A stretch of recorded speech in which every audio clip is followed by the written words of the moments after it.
Rendez à César ce qui est à César. Rendez à Cyprien Wechi ce qui est à Cyprien Wechi.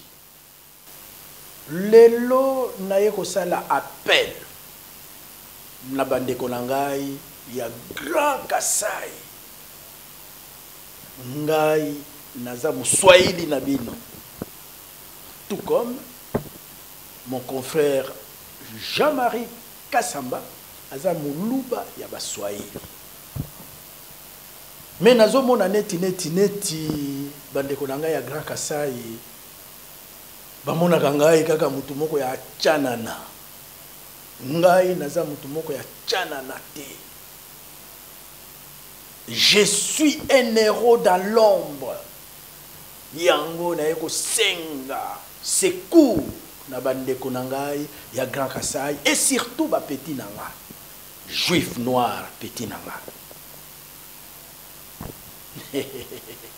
Kamuna sampo déboulonnage petit na nga. Maître Dona petit na nga.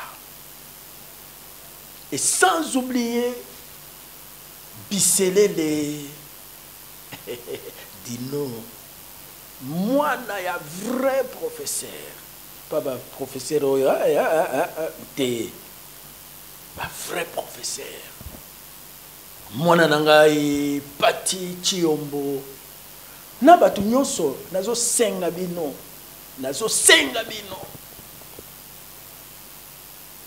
bo soutenir demande nanga. Lelo soki Uganda a indemnisé les victimes à Kisangani, c'est grâce à l'action les amis de Wechi de Belgique. Puissance nangai ba mama batata bandeko ezalaka ba image. Soki na lobby na pesi image.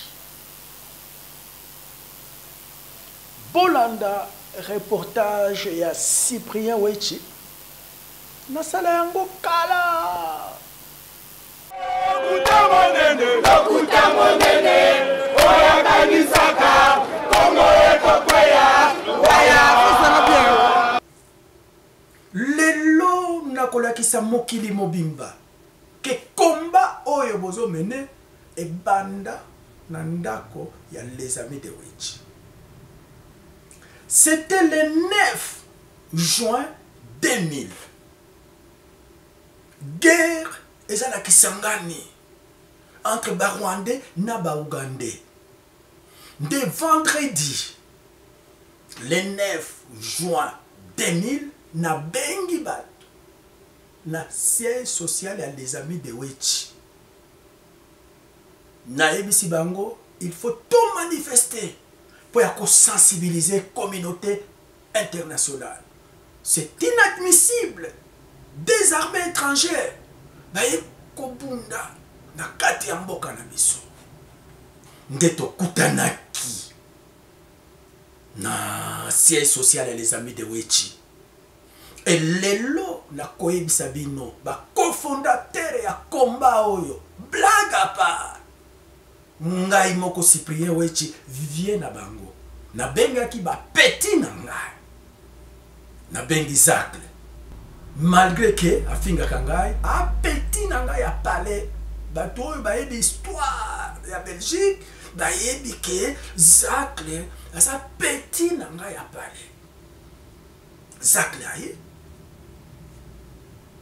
Pacho Panda aye Jeff Chamala Christian Lusakweno ba journaliste ya radio Air Libre Abel Pat Patoma Depa Mama Mimi Alimia Tokutani Tosali réunion Tolobi samedi sensibilisation Totendi Zakari na radio Air Libre et pas yaba Pat Patoma Totendi Pacho Panda na radio Panique et pas ya Christian Lusakweno. On se donne rendez-vous na Matonge. Tosenga ki pe autorisation te. Na période wana ndenge bozo mona tokoti na matonge matonge ezalaki ya biso ya 100% ndenge bozomona bato bazomela bazomona biso neti bafu t'oblige bango babima bolanda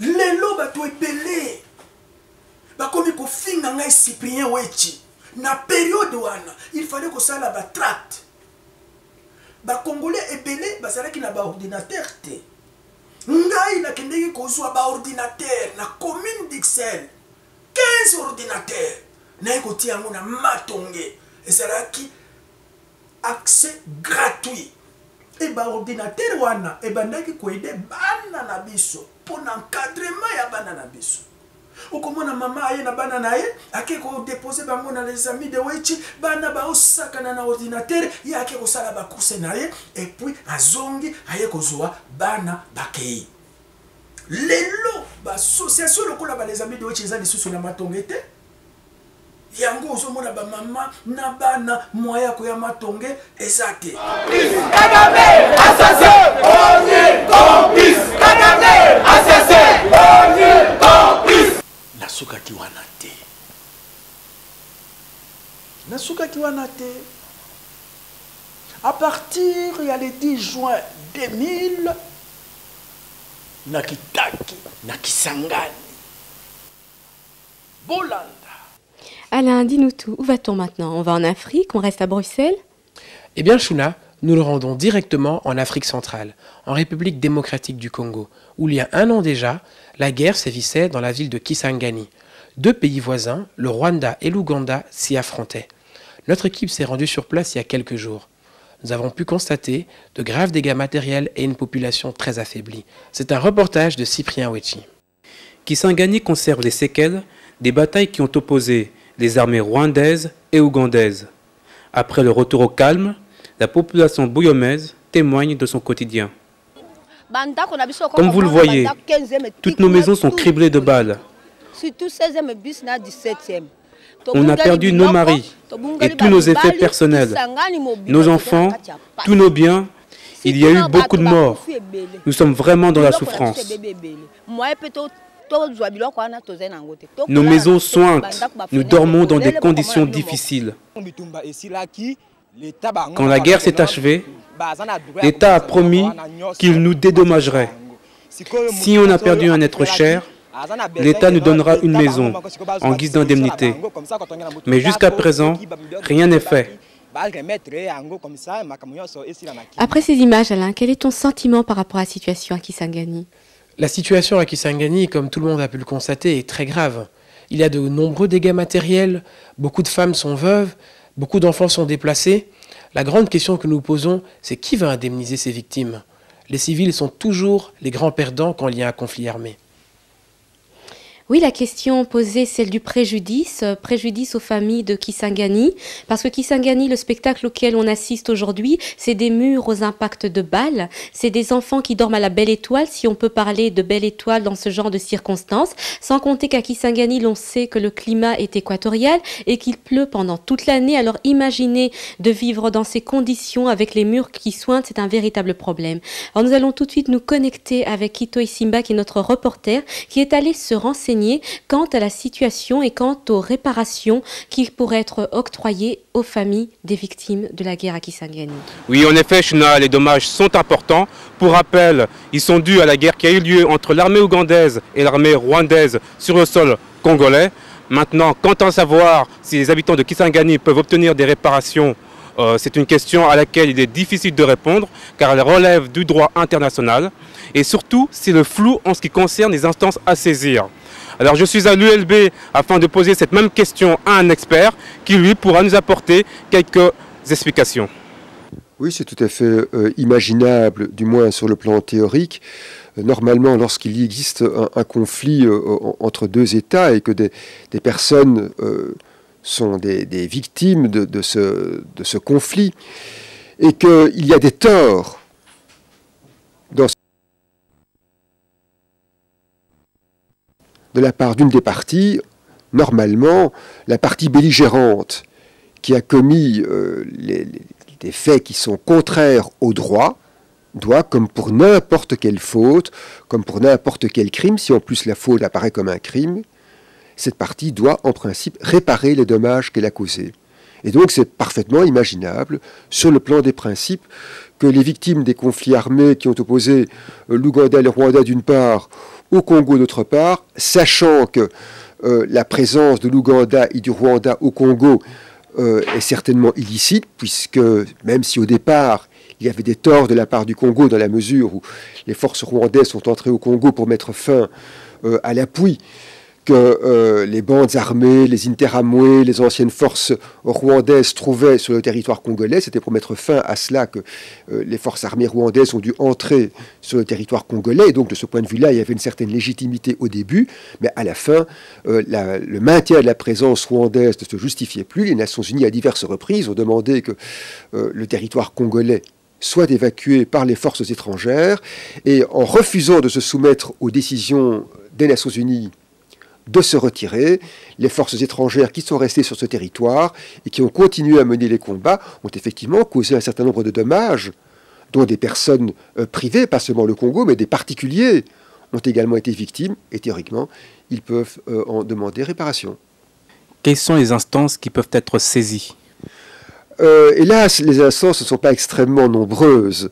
On peut imaginer des tas de choses. On peut d'abord imaginer que le Congo, d'une part, le Rwanda et l'Ouganda, d'autre part, s'entendent pour confier le règlement des litiges résultant de l'intervention rwando-ougandaise sur le territoire congolais. On pourrait imaginer que les parties s'entendent pour soumettre ce litige soit à la Cour internationale de justice, soit à l'arbitrage. Il n'est pas inimaginable que le Congo, à ce moment-là, demande des réparations à l'Ouganda pour les dommages qu'il a subis et pour les dommages que sa population a subis. Du côté du Rwanda, c'est plus difficile. C'est plus difficile parce que si l'Ouganda et le Congo ont reconnu la compétence de la Cour internationale de justice, il n'en va pas de même du Rwanda. Et donc du côté du Rwanda, il y a très peu de chances pour que le Congo obtienne quoi que ce soit devant la Cour internationale de justice. Autrement dit, pour que le Congo puisse espérer que le Rwanda comparaisse devant une juridiction internationale, il faut qu'il lui demande, bien gentiment, si je peux dire, il faut qu'il lui demande la permission, il faut qu'il reconnaisse, il faut que les deux parties, le Rwanda en particulier, reconnaissent la juridiction, soit de la Cour internationale de justice, la Cour de la Haye donc, ou bien d'un arbitrage international.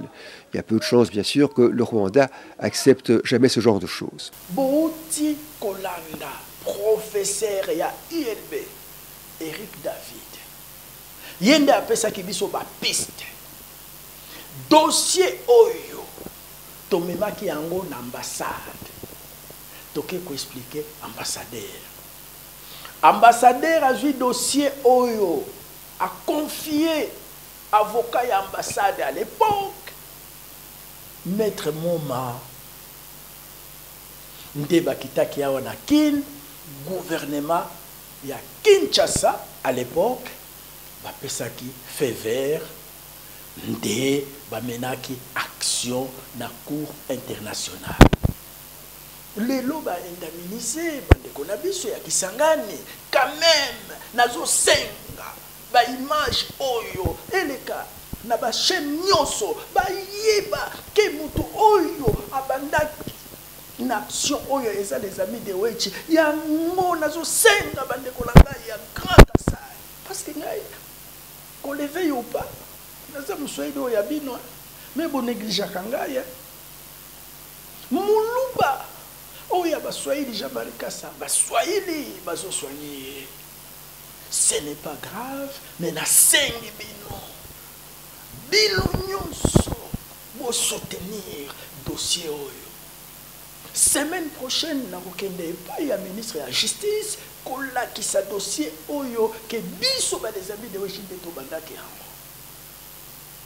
tobandi na manifestation ndenge bouti kolanda mbongo epai nanga ba ordinateur epai nanga et puis voyage ya Kisangani bomonaki yango et puis toke kotala professeur ya droit international Eric David, un grand professeur, a expliqué biso, a lakisi biso ndenge nini ya kosala po ya koindemniser bandeko na biso ya Kisangani. Et puis tokendaki kotala ambassadeur a vu dossier, a pesi avocat a traité dossier, a sengi faveur ya gouvernement.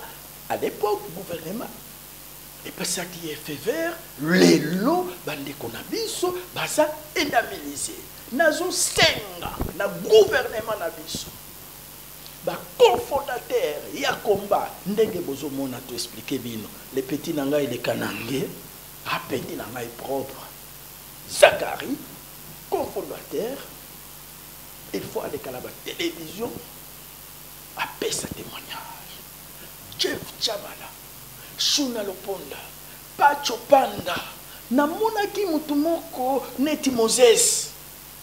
Moses, c'est le Belgicain. Image wana, c'est ça Moses. Yépe a la télévision que le 10 juin 2000, biso oyo tobimaki libanda. Na période wana, ba ministre nyoso bake Kisangani. Les Rwanda, bazalaki wapi.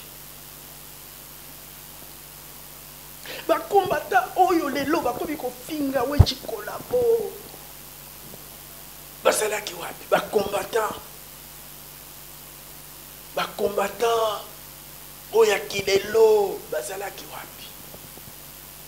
Ngai Cyprien wechi, je suis un héros dans l'ombre. Yango nazo senga na bandeko na ngai ya Grand Kasai bo soutenir ngai lokola ba Swahili ba soutenaka ndeko na ngai Jean-Marie Kasamba. Ya zana yeba muluba ya ba Swahili ngai na sa Muswahili ya baluba me bo sonyaka ngai te me na kipaka bino peti.